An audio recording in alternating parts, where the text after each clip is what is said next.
Here I am, and we had a terrific meeting tonight at the lodge, Edie. Archie, guess how long I'm gonna live? Look at this, I'm only home a minute, and she's threatening me. Half a century has passed since producer Norman Lear created the hit CBS show All in the Family, a show title that our Dr. John LaPook can definitely identify with. It's another day? How about it? Another day to wake up and look around and see life. Even at breakfast, Norman Lear, always the producer, knows how things should stack up. Onion underneath the smoked salmon. Does it matter whether the onion is underneath the smoked salmon or on top of the smoked Matters a very great deal because the onion has a tendency to break apart and fall off. The salmon holds it down. Norman Lear revealed this culinary secret to me because I'm his son-in-law, having married his daughter, Kate Lear. Tomorrow is the day I've been waiting for, and I can't wait. After recently quarantining for 14 days, Good morning, Daddy.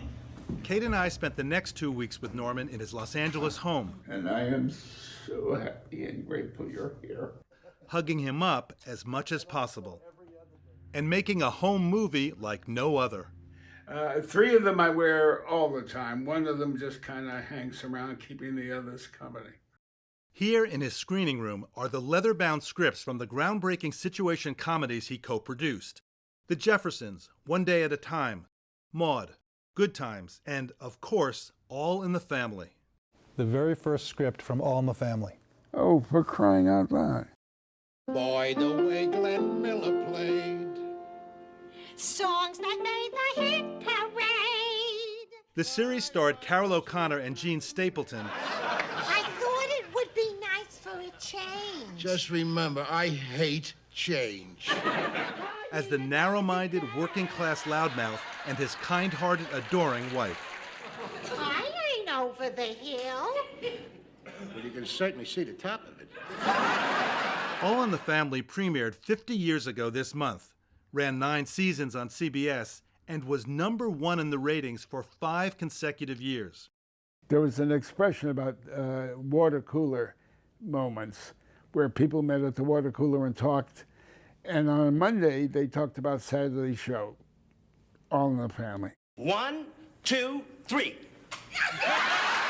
There were people on either side of the political spectrum who saw something in it for them.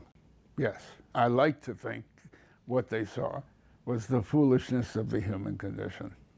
Norman's insistence at breakfast that the onion must always go under, never over, the smoked salmon tickled a memory of pure foolishness from the show. Hold it. What are you doing here? What? What about the other foot? There ain't no sock on it. I'll get to it. This is reminding me of a sock and a shoe and a sock and a shoe, or a sock and a sock and a shoe and a shoe. One of the greatest gifts in my entertainment career. Don't you know that the whole world puts on a sock and a sock and a shoe and a shoe? A classic scene Carol O'Connor and Rob Reiner had improvised during a rehearsal. I like to take care of one foot at a time. To be able to laugh in a rehearsal at something you hadn't expected, and then to stand to the side or behind an audience laughing and watch them, their bodies, a couple of hundred people as one, when something makes them laugh. I don't think I've ever seen a more spiritual moment than an audience in a belly laugh. My way, with a sock and a shoe on one foot, I could hop around and stay dry. The soundtrack of my life has been laughter. And laughter for you is a kind of medicine, isn't it? Well, I happen to believe it has everything to do with a long life. And Norman Lear has lived quite a long and remarkable life. He was born 98 years ago in Hartford, Connecticut.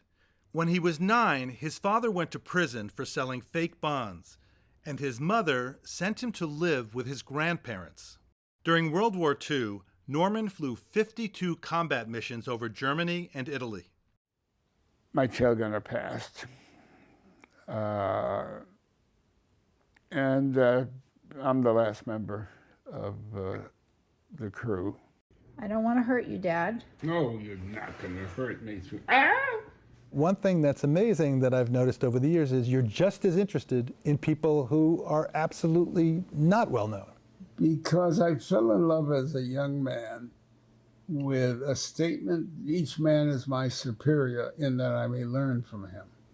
That philosophy led Norman, a lifelong liberal, into a pen pal friendship with President Ronald Reagan. Right now, this country is so divided. What's the lesson in that relationship you had with him for us today? We are in this lifetime together. And maybe it's possible to appreciate the other guy for the way his mind works, even when he's not working your way. He is fascinated with everybody he meets, and I think that has built a very, very rich life. How's the lockdown been for you? Are you staying sane? Yes, I am insane. Yeah! What makes you tick? I have 6 children and 4 grandchildren. They all make me tick. Having finished this sentence and heard me say, make me tick, makes me tick. I like the way my shoes and socks are feeling.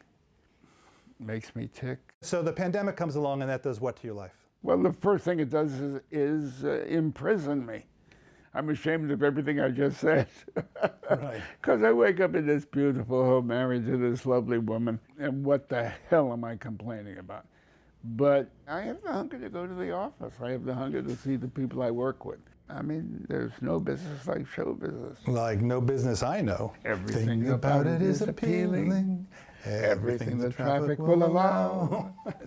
And for Norman, pandemic or not, the show must go on. I talked to our cast of One Day at a Time last night, and He's still producing, still pitching shows to networks with his partner, Brent Miller. Crazy as we're talking on a Zoom now, how little we haven't really been together. well, at least we can get together with masks. Norman's wife of nearly 35 years, Lynn Davis Lear, has suggested he might slow down a bit. Oh, God, yes. But that's just not possible. He's not the retiring type. He loves that office, and he's got, 6 shows possibly coming up? I mean, it's crazy.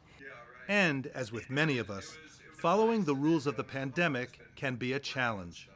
Oh, I could not be more amazed at my boundless stupidity at times.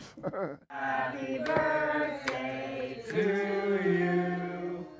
Consider his 98th birthday party last July, when family members were keeping a safe distance from each other. And they bring me the cake, and of course there are candles on the cake, but this fool went, this easily is the best birthday in 98 years. Sadly, I had to toss the cake. Looking back, do you have any regrets? I don't believe in regrets.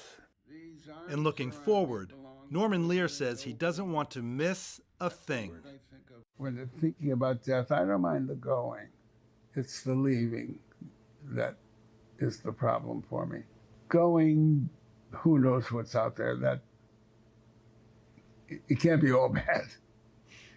But leaving, I can't think of anything good about leaving.